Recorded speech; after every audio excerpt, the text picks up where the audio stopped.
Be sure to read and follow the safety guidelines to protect your computer from potential damage and ensure your personal safety.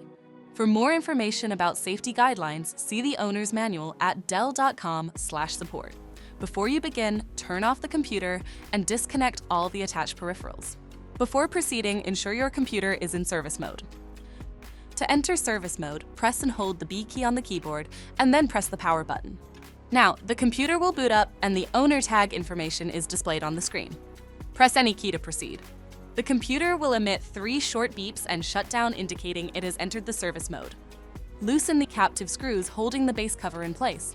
Using a plastic scribe, pry the base cover from the palm rest assembly, starting at the top edge and working your way around to release it from all sides. Now, lift the base cover from the palm rest assembly. If your computer is unable to enter service mode, disconnect the battery cable from the system board. To remove the wireless module, loosen the 2 screws at the rear of the base cover. Remove the 6 screws on the base cover and lift the cover off the system. Identify the wireless module and remove the screw securing it. Unlatch and disconnect the cables to remove the module from the system. To reinstall the wireless module, place it back in the system and reconnect the cables. Relatch and install the screw to secure the module. Secure the base cover on the system with the 8 total screws. If the battery cable was disconnected earlier, make sure to reconnect it to the system board.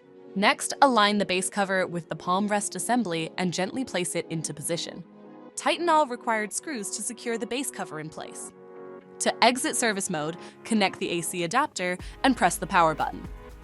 Please note, the system will only power on and exit service mode if the adapter is connected. For more information about your Dell system, visit dell.com/support.